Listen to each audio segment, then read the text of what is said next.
The MMA War Room is back after a week off. Sam Corcoran, Srikar Rajendran, Chris Shroyer. I think I pointed the wrong way because I'm weird. So Srikar Rajendran and Chris Shroyer. It's been a minute, guys. But we are back. It's another fight night this week. UFC Nashville heading to Tennessee with Derrick Lewis and Tallison Teixeira as the main event. Guys, your first thoughts on this fight night? Good to be back talking about UFC. Just that's my quick thought.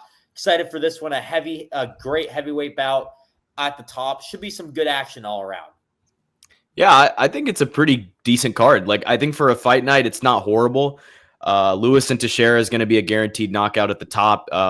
Wonder Boy and Bonfim is going to be a pretty good co-main. We could see Wonder Boy kind of back to his prior form, or we could see Bonfim hop in the rankings. We'll see what happens there. But even looking down the card, you got fights like Kattar and Garcia, which I think is going to be fight of the night. You got Landwehr and Charriere, another great fight there.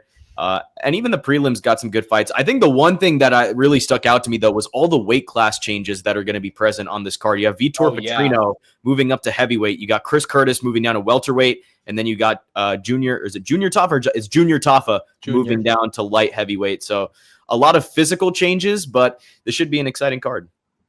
Yeah, I agree with you, Srikar. I think all the weight class changes will be very interesting. I'm actually really excited to see Chris Action Man Curtis go down to welterweight. I think that could really fare well for him. He's a very technical boxer, very good fighter, and I think that power could really help him down in that weight class. Along with Vitor, it'll be interesting to see him fight up. He was usually a bigger light heavyweight, but we'll see how that weight change helps him. But yeah, I mean, the main card is not too bad. I mean, for a casual fan who doesn't, study too much tape or, only knows the big names, it might not seem appealing, but I would say to tune in regardless, because Derrick Lewis always puts on a show, whether he's winning or losing. That'll be a great fight. And Srikar, you mentioned it, Bonfim versus Stephen Wonderboy Thompson will be a great fight. We'll see if Stephen Thompson can get off the schneid, or the younger competitors have seemed to kind of get to him, especially the grapplers. So I'd love to see how that goes. And I'm a big fan of Steve Mean Machine Garcia. So we'll see how it goes. Sam, what do you think about this card? I mean, it's not the most star-studded card. I think you obviously have star power at the top in Derrick Lewis. But at the end of the day, this is going to be an entertaining card. I see a lot of knockouts happening. A lot of up-and-coming fighters, too. So I think this is a good card. If you're a casual MMA fan, may not be like on paper, it doesn't look great. But then when you watch this card, you're going to see a lot of knockouts. You're going to see a lot of action. And then you're going to see a fighter probably who gets a good win. And you're going to be like, oh, who's this guy? I want to pay attention. And he'll probably rise up the ranks because there's a lot of prospects on this card. So it's intriguing, to say the least, I would say. So I think that's the best word to put it. But let's not waste any more time. Let's get right into it with the first fight of the night. It is at the light heavyweight division. Srikar, you mentioned it earlier. Junior Tafa versus Tuco Tokkos. I think I'm pronouncing that name right. Yes, you got it. Perfect. Well, I'll start with you, Chris, on this one. Sure. Tafa moving down a weight class to fight at light heavyweight. What do you have? Yeah, I think that's really going to benefit him. I've been kind of browsing social media. He's been posting some pictures, and he looks like he's in the best shape of his life right now. I'll be really excited to see. He's a great kickboxer, has a very tough chin. All the Australians seem to have a really tough chin. But I think that the weight class change will really benefit him.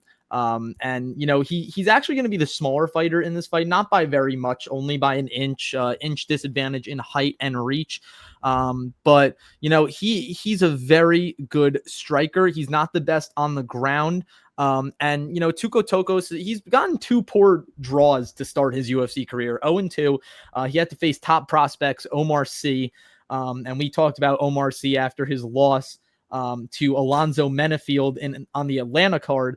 But he also fought Navajo Sterling, a very, very, very raw prospect. But both opponents were extremely long, athletic, very good strikers. They mixed in their kicking attacks and their wrestling well. But I think maybe the size for Tokkos could be an advantage for him, but I just don't see it. I think that Tafa, he will really get to him with the striking, and Tokkos is not the best defender of striking. He's about like a 48% striking. He defends 48% of the strikes thrown his way. Which is good, but not too good. But he's still absorbing way more punches than he's landing and throwing. So right here, I think that Tafa is going to outlast him. He's really going to put the pressure on him, and I'm going to take Junior Tafa by knockout. Yeah, I think out of all the fights on this card, all the close fights on this main card, there's one fight I don't think is really close, but all the other ones seem close. That's another reason I think you should watch this card. A lot of close fights, but this one I feel the most confident in. I also have Junior Tafa by KO. Simply put, he's the better knockout artist than Tokkos, or Tokkos, I should say. Always got to get that pronunciation right. And when it comes to the ground game, it's not looking great for both guys. I think Tokkos has the better advantage there, but I just don't see how you're going to get Tafa to the ground if he's just going to keep striking you and keep pummeling you with those strikes.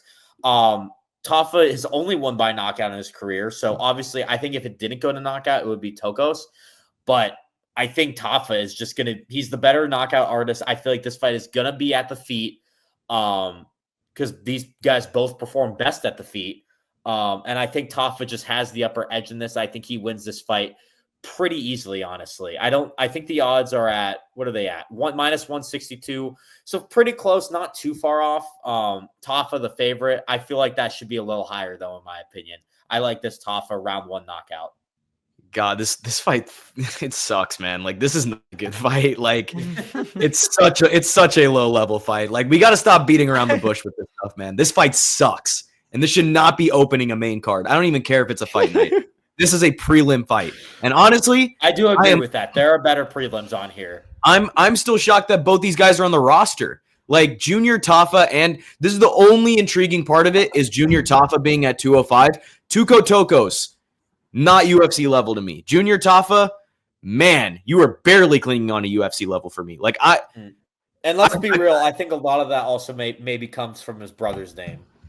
I mean, the one thing I'll give him, Tafa's got bombs for hands, like that for sure. But zero gas tank, even less grappling. I don't even know why grappling was even a discussion to begin with. We shouldn't even be discussing grappling because that's not going to happen. Tuco Tokkos, same story. No cardio, horrible defense. Like I agree. Like Tafa's probably going to get a first round knockout, but like honestly, this is just a coin flip between two low-level heavyweights. I don't think this should be opening a main card. Like, I just don't think this is a good fight at all. But, hey, maybe it'll result in something entertaining for the fans because it's going to end in a finish, and it'll probably end in Tokkos getting slumped. But, yeah, I'm just not very intrigued by this one. I mean, Tafa, like, when you look at his track record, he hasn't lost to, like, utterly terrible fighters. He lost to Mo Usman, which, isn't the best. That was one of his first fights in the UFC. It was a decision. Chris, please, bro. Mohammed Usman, bro. That was his first fight in the UFC. It was his first fight in the UFC. He lost to Marcus Rogerio de Lima and stepping in for his brother. And then he lost to Walter Walker, who's 13-1. I mean, it's not terrible. I'll give you Walter Walker, but like the other two names are like... Okay, there was a point where Marcus Rogerio de Lima was surging in the UFC. And then he got hit with the Derrick Lewis flying knee. Okay, yes. I wasn't going to mention that. We didn't have to bring that up. We'll get to Derrick Lewis a little bit. I brought it up because I literally watched that fight back today. Derrick Lewis is going to be up the card. We'll talk about it. I mean, look. I don't think anyone in the world expected Derrick Lewis to throw a flying knee. And you know what? He caught him off guard, and it worked. Well, Junior Tafa opponent, by the way. But he stepped in on short. He stepped in on short notice. I'm gonna give him that. It was like 4 days notice. It's a hard sell, man. It's a hard sell. Okay, it is definitely a hard sell. I think this will.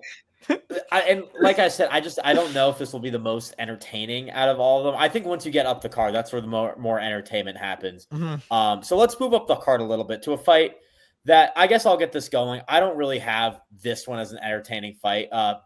Vitor Petrino versus Austen Land. I have Petrino by KO. Both guys are coming off of losses. But Petrino, in my opinion, I have it as a knockout or a TKO, one of the two. Obviously, this is another fight I think is going to stay on the feet. You look at that knockout versus win by marker right there. I think Petrino's going to win this fight. I just think he's same thing with Tafa, just the better knockout artist. Not the most entertaining fight. I think it might go a little longer, but at the end of the day, I still got Petrino by knockout. Chris, go ahead. Yeah, I'll take it away. I mean, Srikar, you mentioned it before with all the weight class changes. This is one of them. 2 back-to-back actually to open the card. And I was doing a little digging on Vitor Petrino, reading some of his interviews this week, and he actually here. I'm actually going to read a few quotes word for word on the SureDog.com news section. He said it was always his dream to fight as a heavyweight. He always felt he had the size and strength, and before he started his career with 11 straight victories. 4 of them were in the UFC. So now he suffered 2 straight defeats to Anthony Smith and Dustin Jacoby. He just got absolutely brutally knocked out by Dustin Jacoby. Anthony Smith submitted him, and that was a very interesting fight to me because I thought Vitor Petrino's grappling game and ground game was superior to most, and that really kind of made me take a step back and reevaluate where I kind of put him in this division. Now him moving up to heavyweight, I think that this could fare well from him. He also said, I pushed myself. I think I pushed myself beyond my maximum. I paid the price for it. This is our game, right or wrong. I didn't listen to my body. I think, that's a big part of being a fighter, overexerting yourself to cut weight. We've seen it with a few fighters recently. One of them, most importantly, being Macy Barber. It kind of gives you give yourself your own wake-up call of what is good for me, what is good for my career, but most importantly, your health goes first. And I think that it really will benefit him. He's a very strong fighter. I still think he's a good grappler, but he has power in his hands, and Austen Lane has been very, very, very susceptible to people with power. Very big power punchers. He gets absolutely brutally knocked out. But I'll give him a little bit of credit for lasting 3 rounds with Robelis Despain, someone that I highly regarded in the heavyweight division, and we all know how that kind of has turned out. But Austen Lane, look, he has power in his hands too. We haven't really got the chance to see it that much. He's still pretty raw. He was an ex-NFL player, which, credit to him. That's extremely impressive. It just shows that this guy is a true athlete. He's absolutely massive too. 6'6". I'm not sure what his reach is. I know it's pretty. Let's pull that up real quick. His long. Reach is 80 inches. So that's 80 pretty inches. massive. That's pretty big. That's a big advantage. A 2.5-inch reach advantage. That can be could help. And it could matter. Height advantage. It could matter. I don't think it's going to matter at all, though. I think Vitor Petrino by finish. I'm going to say submission or KO TKO, just because I think that it could result in a big power punch. Austen Lane going to the ground and Vitor swarming him for either some ground and pound or cinching up a submission. But I really like to see fighters listening to themselves, like Vitor said, and trying to, change things around with their game. He obviously knew that something was wrong, and we saw it, going from 11-0 to 11-2 now, and suffering a terrible knockout. But I think that it'll be very interesting to see, but Vitor is still, I still think he can be one of the premier athletes in the UFC. He just kind of has to lock in a little bit, and he really does have to improve his striking defense, because that is somewhat striking defense and cardio, because he has been known to take rounds off. And, in the heavyweight division, you kind of can't afford that. You kind of just need to go pedal to the metal and get the finish. And there's not really too many heavyweights that are looking to go all 3 rounds or all 5 rounds, depending on what fight you're in. So I like Vitor to finish this fight. Srikar, what you got? Yeah, Petrino's decent wrestler, a lot of power, obviously. I don't even. Can we really call him a prospect anymore? I guess he is. I would not call him a prospect. I wouldn't call him a prospect. Yeah, the hype died after you got submitted by Anthony Smith. When that happens, it's just that was a big It cooked at that point. But I find this interesting. Moving up. I think the concept of moving up from light heavyweight to heavyweight is something that more fighters should actually be following. We saw Jailton Almeida do it. He found a lot of success with that. Johnny Walker was kind of dancing around the idea, which I don't know if that's good or bad for him. But Alexander Rakic is in that same boat. I want to see him move up to heavyweight. I want to see what he could do because he's kind of that odd man out at light heavyweight right now. But Vitor Petrino, I think he should get this one done. Austen Lane, obviously former NFL player. He's got knockout power, but unfortunately, the chin is made of glass. So sadly. I actually do think if Petrino plays this like the Jacoby fight, he's going to take a decision win. So I'll say Petrino by decision. But I do like the double chance. I know you said submission or knockout, but I'm thinking knockout or decision if you're going to go double chance. Yeah. But Petrino's just the better all-around fighter. Or if you want another bet, I don't know what the odds are on fight to end by knockout, but you could do that because I'm not going to rule out a Hail Mary knockout from Austen Lane. But I think those I wouldn't rule that out either.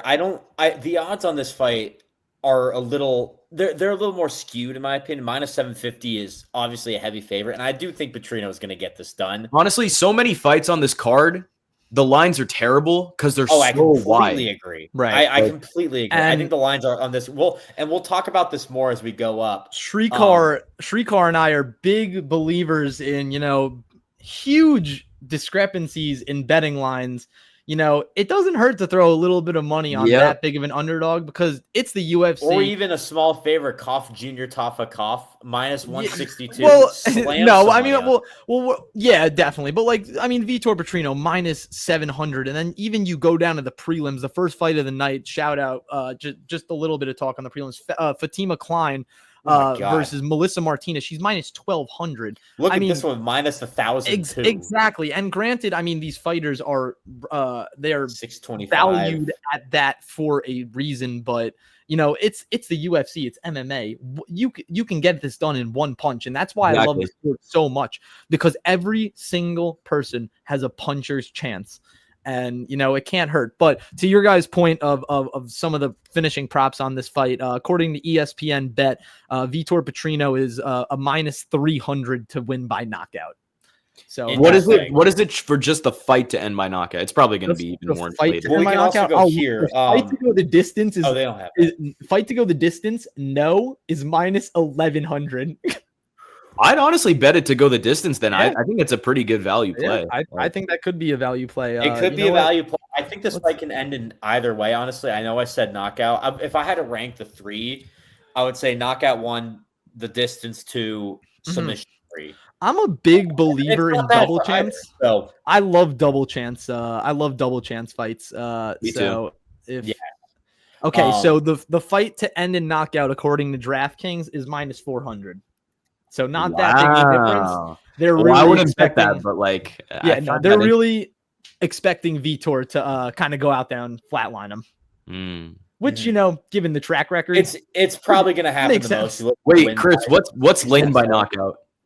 Lane by knockout, according to I'm going to go back to ESPN Bet plus 850. Plus 850. Yo, Loki, sprinkle some on that if you want to. That could happen. There's a lot of juicy props in this fight. And by the way, let me just say, and also shout out ESPN Bet and DraftKings. If you guys want to give us a sponsorship, we're here. We at MMA War Room are not responsible for your financial liabilities. We need to say that every time. We're talking a lot of gambling. Don't be mad. We can only suggest things, but we can suggest things. If you want to responsible. Cough, my friends. Don't come in the DM sending stuff after. But let's move on to another fight on the featherweight bout, the first one on the main card for featherweight. Nate Landwehr versus Morgan Charriere. The train, baby. Yes, sir.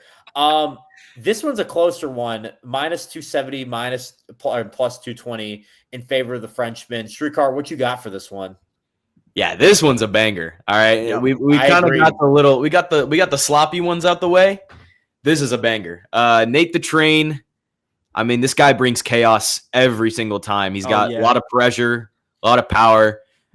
He's got that dog in him, man. Like Nate Landwehr is a dog. Morgan Charriere, man, very very slick striker. Really good timing on his shots. He's very calm, and I like that about Morgan. And I actually think I'll throw out double chance again. I think this is going to end in TKO or decision. I'll say decision. Morgan Charriere by decision. Mhm. I think he stays patient. He avoids the chaos that a fight with Nate Landwehr will bring. Also, Nate's getting older, man. Like, I hate bringing the age into it, but like, he's getting old, and this is something that's going to go for many fighters on this card. It's an old card. Yes. I bet if we take the average age of this card, it's one of the oldest cards among all the UFC cards this year. Oh, it's got to be like 30. It's got to be on the wrong side of 30, I think. But I do think Morgan kind of avoids the chaos. Either he eventually finds that kill shot, or he point fights and racks up enough damage to take it on scorecards. So I'll take Morgan Charriere in this one. I definitely agree. I think Morgan Charriere will get this victory. I think by decision though, because man, Nate is he's so hard to put away. One of my favorite fights of all time was Nate Landwehr versus David Onama. That fight was absolutely insane. Yeah. Yep. And it really, it just to both of those fighters, Onama and Landwehr, it just shows their toughness. But even Nate, man, he's willing to get hit by a truck to come and punch you in the face. I don't think there's too many people that can, do that. And he has some of the highest striking output in the entire UFC. He lands like 5.5 strikes per minute, and he's literally willing to walk through the fires of hell just to hit you in the face. And I think that's what makes him so dangerous in, all of the fights, because he's just such a wild card. You never know what you're going to expect from him. He's also very unorthodox in the kind of his striking and what he does. And, when the fights go long, his opponents really have to dig deep, because Nate's just going to keep walking forward. He might obviously get a little bit sloppy, and a lot of fighters do. There's not too many fighters that really have that cardio tank that can go all 5 rounds and be the same fighter from minute 1 to minute 15 or 25, depending on the fight. But I think that Nate Landwehr really does pose a threat to anyone that he faces, just because of his sheer grit and toughness. But I think that Srikar, you said it perfectly. Like, Charriere is just such a technical striker. He's so sharp on defense, and he's just well-rounded. He can really just follow the fight wherever, it kind of tends or will go. I think if it does go to the ground, obviously Charriere is really gonna excel down there. Yes. But I think that, like, in contrast, like, even though Nate kind of he is powerful and he is a good boxer in his own right, Charriere is just going to be too slick. He is too good of a fight IQ to really get into that type of fight that Nate wants to fight. So I'm going to go Charriere by decision here. And I think his, just his technical edge and defensive IQ and prowess in that realm will really push him forward. So I'll take a step back real quick. I just want to acknowledge how I think this fight's going to be such a close fight. These two guys are very well matched up against each other. They know they're great on the feet. Their ground games are pretty similar. I know Charriere is a little better than Nate, but at the end of the day, they're pretty similar. So I do agree with the decision. I'm going to go Nate for this one. Let's have a little fun. Thank you, Sam. Thank you. I'm going. Yeah. Finally, we've been talking about picks. For what it's worth, I'm not picking because of this discrepancy. I'm not gonna lie, I'm kind of scared. A lot of our like fights are Sam's different. Saying. But you mentioned the grit from Nate Landwehr. I think that's gonna get him over the edge against a good fighter IQ like Charriere. And both of these guys have good fighter IQ. At the end of the day, when you're so matched up with each other, and you're so well matched up with the other person you're fighting, I think the one thing that really puts someone over the edge is the grit they have. So I think that's where Landwehr has the advantage. The other advantage, Landwehr is the only fighter from Tennessee on this card. So this is the biggest home crowd advantage on this card. Okay. I did not know that out there. I know it didn't necessarily fare. It hasn't necessarily fared well in other places. Azerbaijan, it fared great. We had, I believe, 2 Azerbaijanis won. Yeah, the only one that lost. Yes. Yeah. So that did help. Obviously, the Americans will get the advantage, but the Tennessee native, that's a huge advantage as well. And I think that grit, the crowd behind you, a good matchup. It's going to be a tough one. It'll be good though. And Nate Landwehr has fought some pretty good fighters in the past. He's fought Dan Ige, Yep. He's been around. Sorry, what were you gonna say? He's been around. He's been around the block. He's been around. This could be a win to get another fighter. He lost his last fight. He's lost, I believe. This fight could lead to something bigger, not necessarily ranked, but he could be on the right track to make one final push as his career. He's 37, so kind of on the wrong side of 30, but one final push to get past that hump. Not going to be a champion, but just make something out of what you got left. Let the gas tank all out. I think Landwehr gets it done here against Charriere. I like that little stat nugget about him being the only fighter from Tennessee. I don't 100% quote me on that. On the main card, yes. I don't know if there's any prelim people from Tennessee, but the main card, he's the only Tennessee fighder. Yeah, it's a good stat. Me personally, I'm not a big home octagon advantage sort of guy, but if you think it's a factor, then yeah, that is a good nugget for sure. But I think to sum up what Sam says, it's not the size of the dog in the fight. It's the size of the fight in the dog. The dog, absolutely. And Nate Landwehr's a dog, so he's a dog. It's also just like, you look at the statistics, and if you look on paper, Charriere has the slighter edge. I just have that gut feel. Part of it is also just gut feeling. I'm going to be completely honest with you. I like Landwehr. MMA is all about gut feelings, man. Exactly. That's what it is. You're going to miss some. You're gonna hit some, miss some. Maybe I hit this one.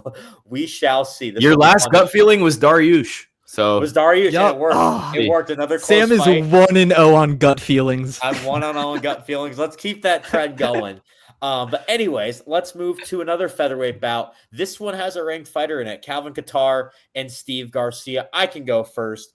I think Steve Garcia is going to smoke Calvin Kattar here.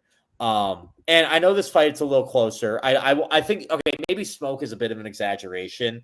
But at the end of the day, I do have Garcia by KO. This is a guy who's on a fantastic win streak right now. He is beating guys left and right. And Kattar's on the exact opposite trend. He's trajecting straight downwards towards, I'm not going to say rock bottom because he's obviously a ranked fighter, but he is just free falling at this point. Steve Garcia is a great knockout artist. I like that. Kattar is also pretty good.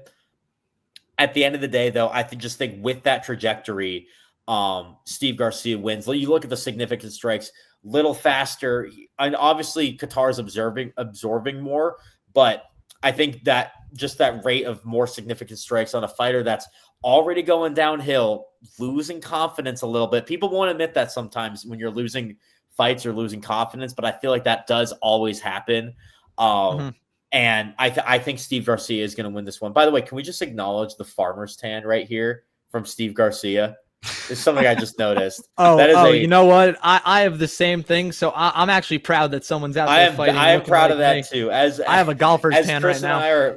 Chris and I in the Pale Skin Club, we do appreciate. Oh that no, I'm not pale. I just have crazy golf tan right now. My light is off because I turned the light on. It's gonna let me do this real quick. Yeah, Sam was looking pink. Oh, he looks pink. I just shout out to all my dark skin fellows out there. So. Shout out. But anyways, yes, Garcia by KO here.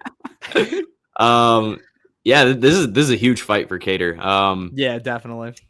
Trying to get his first win since 2022. And honestly, it really feels like he's just fighting for his UFC career at this point. I mean, the guy's 1-5 since 2020. And the last couple of losses have been rough, man. Against Aljamain Sterling, he looked like physically just outmatched. And then against Yusuf Zalal, it was like he couldn't get out of his first gear until the third round. And by then it was too little too late. Yep. But he still has everything that makes Kattar like who he is. You know, the fight IQ is obviously still there. He's got great power, great timing, great combos. I think the big question is though, can his body still keep up, or has the mileage finally caught up with him? And with Steve Garcia, I mean, the guy is absolutely rolling. Since dropping back to featherweight, the guy's gone 5-0. All 5 of those wins have come by knockout or TKO. I think he's the guy. He's the kind. Some fighters are super tough, but they don't have the technicality to match it. And I think Garcia has all like the technical ability you want in a fighter, and that's what makes him even grittier. Yep. He loves getting into those phone booth fights. He loves making fights ugly. And overall just makes whoever's in front of him fight his fight. And even when he ends up in the grappling, I mean, he's got like just this raw strength to just muscle through it. But don't get it twisted, man. This isn't just grit. Like, Garcia's smart. He's got a great sense for finding his opponent's weak spots and just punishing them, whether it's on the feet, on the mat, wherever the fight goes. So for Kattar, this is going to be literally like trial by fire. Like, Garcia does not slow play fights. He is going to come out guns blazing. And he's not going to be scared off by Calvin Kattar's power either. Like, if Kattar can't make Garcia respect him early on, like, he's going to get swarmed. And the scary part, of all the guys who have beaten Kattar recently, Garcia is like, he's probably the most dangerous. Like, we know that Kattar can hang in on the feet. Like, he's taken insane punishment before without fault. Oh, yeah. But if Garcia gets him down and he just starts going straight to the ground and pound, which, by the way, his ground and pound is nasty. It's unreal. It's a whole different story, man. Like, the ref isn't going to let Kattar just tough it out there. So for as durable as Kattar is, I'm leaning Steve Garcia by TKO. Like, he's got the momentum. He's got the pressure. He just has the finishing instincts to get it done. And sad to say, but this is probably the one that's going to send Kattar packing from the UFC. I agree. Yeah. It's so tough. I love Calvin Kattar. He's been around for a minute, and he's really fought the best of the best in his career. Even though, after the Max Holloway fight, like, he did win against Giga, I really think that was the beginning of his downfall. He absorbed the most damage I think a fighter has. Actually, no, not I think. I know. He absorbed the most damage a fighter has ever absorbed in the octagon in a 5-round fight. I believe he ate over 430 significant strikes from Max Holloway, which is insane, and did not get knocked out. And it's sad because that was kind of really the beginning to the end. It's like, you just really can't handle that much physical punishment. And Srikar, I think you said it perfectly with like his gears and, starting fights. Steve Garcia, or Calvin Kattar, it's hard for him to get out of his first gear into a third gear, even fourth, fifth, whatever you want to call it. Steve Garcia is not the fighter that you can do that against. You cannot start slow against this guy because he is going to come out of the gates firing. He's going to be like a racehorse at the Kentucky Derby, instantly, just striding for victory.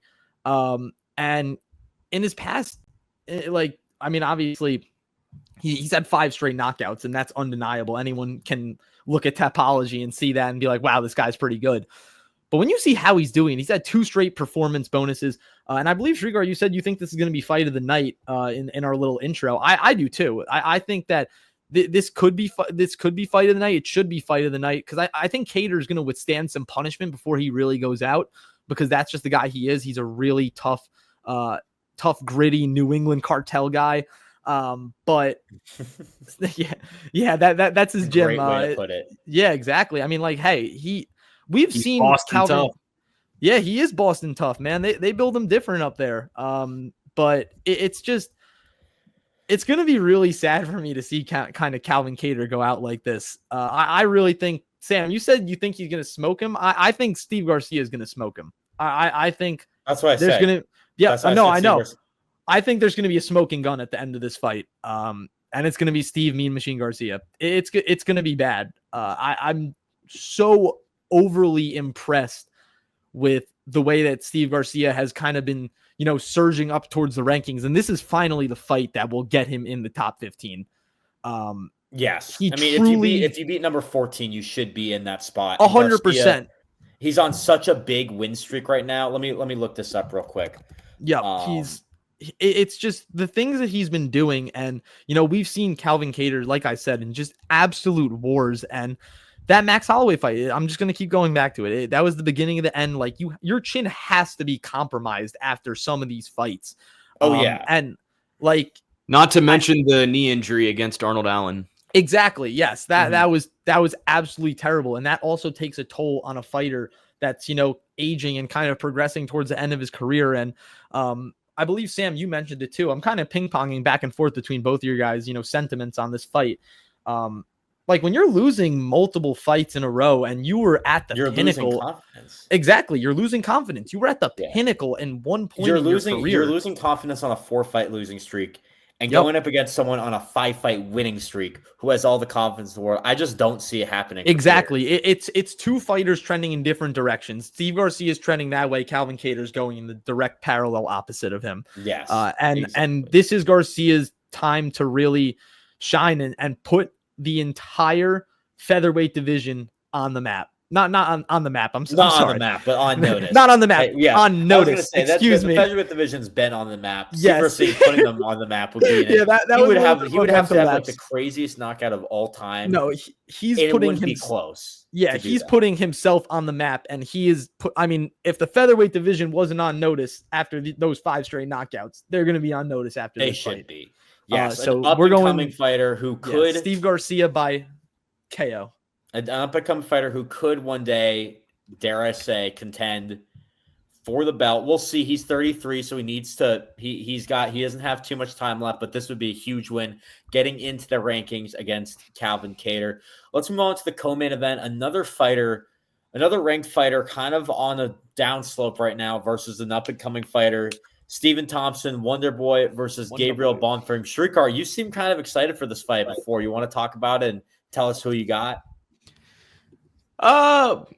Excited, sure. Wonder Boy's back, and honestly, this could be one of the last times we see him in the octagon. He's down to the second to last fight on his contract, and he's 41 years old, so there's no guarantee. Said he doesn't want to retire, though. Yeah, I don't know what's going to happen, but there's no guarantee he re-signs with the UFC. So that's true. Soak it in, everyone out there. Like this might be it for probably the greatest karate fighter to ever be in MMA. We know what Wonder Boy brings to the table. Just that signature style, just entering and exiting whenever he wants to. Just the crazy timing he's got. His range control. The spinning kicks, the acrobatic kicks he has, the switches, the side kicks, like all the stuff that's made highlight reels for years, man. And I think if he's firing on all cylinders, I think he can keep a really crazy pace and outstrike almost anyone for, 3 or 5 full rounds. But we're obviously not going to kid ourselves. His grappling defense has always been the chink in the armor. And let's look at the grappling stats real quick. And his offensive grappling is pretty much non-existent too. Yeah. With that being said, Gabriel Bonfim, this is a guy who feels like the future of welterweight. Bonfim's a nightmare when it comes to grappling. His top pressure is absolutely suffocating. So many submissions, especially that guillotine. His guillotine is ridiculous. And he's just got a whole toolbox of ways to finish fights. But he's also not really, he's no slouch on the feet either. He's not a Wonder Boys level striking wise, but I think he's solid enough to hold his own. And more importantly, dangerous in those scrambles and transitions. So I think this fight really comes down to who controls the terms of it. If it stays standing, Bonfim is going to have a very long night just trying to figure out Thompson's movement and his timing. But if Bonfim can crash the distance and push Wonder Boy to the fence and basically just turn it into a grappling match, that's his world. And we've seen the script before. Guys like Gilbert Burns, guys like Bilal, even Shavkat, like they've shown that if you close the gap and you force Wonder Boy to kind of play defense on the fence, he's going to run out of options. Like it's just not much he can do there because his game is so predicated on kicking from range, and along the fence, you just can't do that. So unless Wonder Boy can keep this one at his preferred range for 15 minutes, which is possible, I will say, I think the fact that he's a plus like 400, 500 underdog is wild. Like I don't think Bonfim should be that wide of a favorite. Yes, but that's kind of Wonder Boy's only path. Otherwise, Bonfim is pretty much just going to drag him in a deep water. Like he's got the tools, he's got the patience. and he's got the killer instinct to really just lock up something nasty once it hits the mat. So I'll go Gabriel Bonfim by submission. That's the popular pick, but I might sprinkle some money on Wonderboy. I don't think that the line should be this wide. I feel like there's a way for Wonderboy to win. And just based off what I've seen from Bonfim in the past, he is susceptible to that kind of game. So, yeah, I'm going to take Bonfim to win, but the value on Wonderboy is really good. I think personally, I think this Bonfim by submission is I don't see it's hard for me to see this fight ending another way. Because I just think like if you're Bonfim, like you're gonna do that pretty handily. You can't doubt Stephen Thompson. You can't doubt Wonderboy that he's proven that he can stand sometimes. Obviously, his ground defense is not great, but up on the feet, it might be a little tougher. But you look at the stats up on the feet between these two. Bonfim is not a terrible striker either. I think we also have to accept that. Sure. I think the line, the line's tough. I think right now it's at a good place. I wouldn't necessarily say it's. I think you can narrow it a little bit, but not much. Like I think this is a pretty easy win for Bonfim. And Srikar, you were talking about it earlier. You texted our chat plus money for Wonderboy. I'm absolutely throwing some money on it. I would stay the hell away because I don't really see a way where Wonderboy wins this fight. I think this is Bonfim's fight. I think he's the future. I'm not going to say the future of welterweight. That's such a stacked division. You can't really say that. But this is one of the best prospects in welterweight coming into the rankings. 18-1. Are you kidding me? And he's going to get a good fight after this win too. They're just you don't necessarily need to fast track this guy with how stacked this is, but now you have another contender at welterweight if he wins this fight. I'm excited to see that. I'm excited to see him win this one. If you want a good bet, Wonderboy to win by decision or Bonfim to win by submission is -150.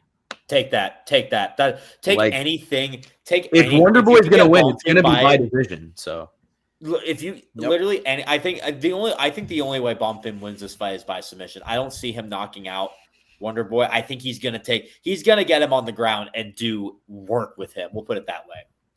Yeah. Wonderboy has always been one of my favorite fighters because of his karate background. I kind of hold that as a special place in my heart because I did karate for most of my life growing up. Black belt gang over here. But yeah, it's a specific type of fighting that, really can give people fits if they're not, ready for it. He's he moves in a very unorthodox way, and his footwork is impeccable. He has some of the best footwork the UFC has ever seen. I think that really has kind of carried him through his career. And he's powerful too. He has sneaky power. Like he hits you and, watching from the screen, he hits the other guy or his opponent and it doesn't really seem like it's going to hurt him. But people have come out and say, man, he hits hard. And we saw Kevin Holland in that fight down in Florida when he actually broke his hand punching Stephen Wonderboy Thompson's head. So the dude has somewhat of a chin too, and apparently a hard head. But I think that this is the perfect storm for Wonderboy to lose. He's really only lost to great grapplers in his career. When you look at it, he lost to Tyron Woodley, Bilal Muhammad, Gilbert Burns. He just recently got absolutely shut down by Buckley. Buckley destroyed him, and Buckley's not a great grappler. That was just because Buckley throws haymakers like a sledgehammer. Yeah. But even Shavkat's a decent striker, and he handled Wonderboy pretty easily. I think Srikar, you said it perfectly. That's always been his downfall, and he's never really improved in that aspect. Which is okay because he can still win fights without having to grapple. I just think Bonfim's too good to like let that happen. And we're talking about his striking too. He's a solid striker. I'm looking at the UFC stats page.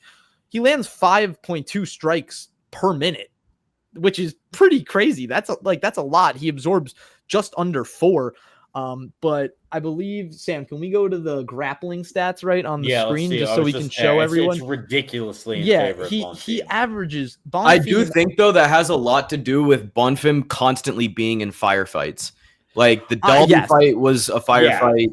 That is true. Chaos. Angelosa, he landed 101 strikes, and that was a firefight. And you know what? That's a very good point to bring up, Srikar. Yeah, he does get into firefights, and if that happens, you don't want to do that with Wonderboy because he'll just pick you apart. He's way too technical for that, and his striking is just so crisp. But I mean, look, the stats are there. He can throw, and he's willing to throw. I don't think that Wonderboy is someone that you want to do that with. And, him being the bigger fighter, I think that this is really going to fare well for Bonfim. And he's going to take him down, and he's going to get the game right where he wants to. And Srikar, you said it again. He can do it anyway. Guillotine, Darce, Anaconda. There's really Von Flew too. Can't even forget about that. He's just so versatile on the ground. And, if you're playing into someone's, if you're playing your strengths against someone's weakness, there's really not a path to losing right there. It's only a path to victory. And I think that he's too smart to keep this standing with Wonderboy. And I think a lot of people or maybe a lot of people that are coming up and potentially going to face Wonderboy in his last few fights. Hopefully he still signs another contract with the UFC. He said he doesn't want to retire. But his future opponents, they're definitely going to be looking at that as a very surefire path to victory. So I'm taking Gabriel Bonfim by, I think I'm going to take him by decision. I don't see him submitting Wonderboy. I completely disagree with that. I think he's going to take him to decision. Oh, I don't know about that. I feel like, I think if it goes to decision, Bonfim did something wrong. I agree with that. We'll put it, but I think that's the best way to put it. I think if this goes to decision, if Bonfim wins this, if Bonfim doesn't submit him during the fight, I don't know if something went wrong. He'll get the win. I mean, it's a win. All right, look, I'm looking at ESPN bet. Him by submissions plus 135 and him by points is plus 185. So I hate that. And also the over 1.5 rounds is minus 1100. So they see Wonderboy lasting. I also think that it's because with grapplers, they're always going to put the fight for later. Well, yes, but I also think a 3-round fight will actually play right into, that'll help Wonderboy a lot. I agree. That's what I'm trying to say. Like, if it's something, if it goes. Oh, are you saying just like the fact it's 3 rounds and not 5 The fact rounds? is a 3-rounder will help Wonderboy because he can, there's way different game plans for a 5-rounder and a 3-rounder. I would agree with that, actually. I would agree with that. I think that, Bonfim, I think this is going to be a round-winning fight. I think he should win by submission. Don't get me wrong. That's obviously his best path to victory. But I have a feeling this is going to be like a point fight. Like they're going to be winning rounds. Hey, if we're doing the whole octagon advantage thing, Wonderboy's from South Carolina. That's not close to Tennessee. American fighter. Hey, but it's far away from Brazil. Yeah, very far away from Brazil, though. That's a great way to put it. Well, Wonderboy crowd. Yeah. Speaking of a final Brazilian pick, fighter, Gabriel Bonfim Maratinha. Speaking of a Brazilian fighter, the main event, another American versus another Brazilian. Derrick Lewis versus Tallison Teixeira. 8-0 for Teixeira. Derrick Lewis has been around for a long time. An up-and-coming prospect. Massive. I know. An up-and-coming prospect in the heavyweight division. Chris, is he taking out the Black Beast? Is Derrick Lewis losing this one? Or is he taking this one and getting a fight up? Okay. That'll be a 2-fight win. Don't get me wrong. Look. There's been a lot of fights, a lot of main events where we see a lot of older fighters fighting up-and-comers. Huge underdog for no reason at all. I get it. Tallison Teixeira, 6'7", one of the biggest fighters since Stefan Struve in the heavyweight division. That dude was huge, massive. But I have not seen enough from Teixeira. Like he's good. Don't get me wrong. He's raw. He definitely has great striking and he definitely can keep the distance. but his movement isn't completely there. There's been a few times where I've kind of questioned his defensive tactics. And when you're not moving out of the way fast enough, those big looping overhands can catch you. And all it takes is one from Derrick Lewis. This is a perfect storm. It's literally giving me the same vibes as Buckley Usman. And hey, we all picked Buckley. We were all wrong on that. This is like the perfect spot for Derrick Lewis. He's always counted out in these types of fights. And, you know, he's going to have to land a big one to win. Don't get me wrong. There is no way in hell he's going 5 rounds. And if he does, oh my God, I don't even know what I'd do. I might have to re-question my entire MMA analysis in my head. To interrupt real quick, you mentioned this fight going 5 rounds. Teixeira's never fought after round 1. Oh, he hasn't? All right, perfect. Because he's about to get knocked out by Derrick Lewis. Give me Derrick Lewis by KO, TKO. All it takes is one, baby. Perfect storm for the Black Beast. Yeah, I'll put it like this. Yeah, Derrick Lewis is back again. You already know the deal. Guys literally made a career out of just cashing checks and sending prospects back to where they came from. Just highlight reel knockouts. Yep. His game hasn't really changed, but honestly, it doesn't need to. He just plays possum, waits for his opponent to make even the tiniest mistake. Yep. And boom, like it's over. Like he just explodes like only Derrick Lewis can, man. And here's the thing. People love to just pigeonhole him as a brawler with insane power, but you know what? Let's give him his flowers, man. I think his timing is super underrated. He throws surprisingly effective kicks. His defensive grappling, man, it saved him more than once. But at the end of the day, everything he does is geared towards the one goal of making people face plant on the canvas. And with Tallison Teixeira, he's a bit of an unknown quantity. Like, I agree, this guy is huge. Like, he's cartoonishly big for the division. That's a good characteristic to say. And he's got the power to match, man. Like, his striking, it's pretty basic, nothing fancy, but it's clean. It gets results. You know, he's all about straight shots down the pipe, those big thudding kicks that can just send people to the shadow realm. But here's where it gets interesting. Physically, Teixeira looks like he could run through Lewis. He's bigger, he's younger, he's probably faster, hits like a truck. But I do agree with that. Look at this stat too. This stat, those are so skewed. There's not. I know they're skewed, but it's just fun. It's just so funny because I know his fights only go round 1. I do agree with that one glaring question mark that you just pointed out. It's that he's never been past the first round. And if there's one thing we've learned over the years, it's that Derrick Lewis thrives when you give him time. Yep. He is the king of ugly fights, slowing things down, wearing guys out, then just detonating that right hand when they least expect it. So yeah, this fight feels like it's ending violently. No judges needed for this one. Pretty useless. If they stand in the pocket and trade early, honestly, either guy could go down. Yes. So automatically, just by that notion, I'd say throw money on Lewis. But the longer this one drags on, the more it favors Derrick Lewis. Like he's been there, done that. We just don't know if Teixeira has the gas tank or the composure to survive, a firefight that goes past the first round.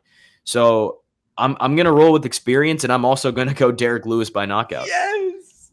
There you go. Well, this is how I kind of see the fight. You look at this fight feels very similar to the Rizvan Kuniev versus Curtis Blades fight, an unknown prospect coming in against a very experienced fighter, high up in the rankings, highly regarded. Nah, but Kuniev had a whole PFL background. I guess it's still a little unknown. Okay, I'll say that. It's a little different. Like just on paper, it's a little different. And obviously, both fighters have different styles. But I think I also kind of agree with you. I think Derrick Lewis, who is the underdog in this fight, will take this one. There's just too much unknown about Teixeira. 8-0 on paper looks great, an up and coming prospect. Which, by the way, on that note of I mentioned the Kuniev fight. It's you see the UFC is putting these heavyweight prospects with the best of the best because they need talent at heavyweight. That's how weak this division is, and I don't think people see that yet. We don't know too much about Teixeira. If he beats Derrick Lewis, that's a holy cow. Okay, this guy might be legit. We need to fast track this guy towards Tom Aspinall, maybe. But if he loses, it's just proving that this is the weakest division in the UFC. And there's nothing the UFC can do about it. It's just so hard being over 200 pounds, 205 pounds is a hard thing to do. And the fact that these guys are as big as 265 is ridiculous. So at the end of the day, it's an unknown. But if we're getting more tactical into the fight, like you said, Srikar, one mistake and Derrick Lewis is going to throw a right hook and the lights are out. And that's why I think I have Derrick Lewis from this fight, especially against an unknown commodity. I'm not saying Teixeira is a bad fighter or that he is not deserving of this. He is. He's ranked number 14 for a reason. But at the end of the day, like, this is a guy who hasn't fought much, only 8 fights, 8 wins, only fights that have gone 1 round or less, which is saying a lot. And I will say, if this is a round 1 knockout for Teixeira, the UFC better take note of this guy, because that's now 9 round 1 knockouts. And yeah, it's 9 round 1 knockouts. And this guy just beat Derrick freaking Lewis. He's going to get a really good opportunity coming up after that. Well, there you have it, folks. All of our picks for the umpteenth time in a row is going to come down to one fight. What is this, bro? Which means you all should send the house on Nate Landwehr, because somehow, some way, Sam is going to win picks off the one fight. I don't know, man. It's funny. I think it's maybe. I'm being dead serious right now. That is exactly what's gonna happen. That's why when he said Nate Landwehr, I was like, damn. I got so scared, man, because I knew it. Like, that was gonna be the one that's gonna be like, damn, man. The trend has been there's one fight where I pick differently. There's one fight we all get wrong, and then the other ones are right. Except Baku. Besides Baku, I picked it. I was in the wrong there. Chris was the one that got it right. Terrence, too. Shout out Team Murph, because we had team money on. Yeah, we had Terrence. That is true. But we also had a 1 fight difference. Yeah. It's always the one fight, bro. Like, even on UFC 317, we did the prelims and the main card for that one. One fight was the difference. And I don't think it was Beneil Dario. It literally was. It was literally one fight. Oh my we agreed on all the prelims. Everything. I thought that fight for sure. And by the way, none of this is planned. We make none of this is planned. We try not to tell each other. Actually, not try not to. We don't tell each other before we come on here, so we have genuine reactions. I wrote my predictions down we're recording on what is now Friday, July 11th at 12:14 a.m. I wrote this Eastern time. I wrote this at July 10th, 11 p.m. So about an hour ago before we started recording. Tafa knockout, Petrino KO, Landwehr decision, Garcia, Bonfim Teixeira. You can't. Excuse me. It's one of those things you just can't make it up. But, yeah, you can't make it up. We will try our best to vow to you guys who watch the video that we will have more difference in our picks. Yes, but I will try my best. Force it here. We always like to have fun. We're going with our gut. We are an MMA channel, and there's huge boxing fight on. I guess it would be tonight. Katie Taylor versus Amanda Serrano 3. Yeah. But I don't know if you guys saw. Shakur Stevenson is also fighting William Zepeda. And I don't know if you saw, but Turkey Al-Shalik. Oh my god, I just butchered that. Alal Sheikh. Turkey Al-Sheikh. Put some respect on my man Turkey. Yes, I'm sorry. That's why I wanted to get it right. Turkey. Great promoter, by the way. He said that he had a surprise for Shakur Stevenson, that the ring is going to shrink as the fight goes on. And by round 12, the ring is going to be the size of a phone booth because Shakur Stevenson said he's going to beat down William Zepeda that much. What do you guys think about a shrinking ring in boxing even just MMA? I think that is absolutely stupid, and that reflects the state that boxing's in right now. I completely agree. I definitely agree with that, but I think that's crazy. People, one of the knocks that combat sports get, or that it's too violent, and that is the exact opposite of what you want to do to get those people into MMA, into boxing, into combat sports. It's the same way that people will fall for the gimmicky stuff like power slap. People will fall for the gimmicks. Yeah, people will fall for stuff. I mean, like it is true. People, it's like you hear that and you're gonna like, I want to tune in. I want to see the ring shrink and it gets smaller every time because there's nowhere to run. I don't know. I just thought that was interesting. Wanted to hear your guys' thoughts. I think that is interesting. I don't think that would work well in the UFC, but oh no, that would be please no, do not bring that to the UFC. Yeah, no, I don't like please. That. But we already have a smaller cage with the Apex. You don't need to shrink it. Katie Taylor versus Amanda Serrano is going to be a great boxing match, so you guys should tune in. It's on Netflix tomorrow. So just promoting some of the other sports in MMA, combat sports. But yeah, this is the MMA war room, not the UFC war room. So we're promoting all the MMA. And that's why we're promoting boxing. Hell yeah. That's totally not even MMA. Not even MMA. But that'll do it for MMA war. That'll do it for MMA War Room. UMC Nashville on Saturday at, I believe, 9 Eastern is the main card. No, 10. It's at 10. It's at 10. Oh man, they make that a late night for a card. Is it? Wait, you know what? No. Oh my God. Don't listen to me. Don't listen to Chris, except for my picks. But yeah, it's at 9. Sorry. Yeah, I was going to say that's late for 6 fights, but should be a banger. We'll be back on Sunday with the recap of the fight, breaking it down. And then next week, another pay-per-view coming up. You guys are not going to want to miss our thoughts on that one. So stay tuned with Srikar, Rajendran, Chris Shroyer. I'm Sam Corcoran. So long, guys. We'll see you on Sunday.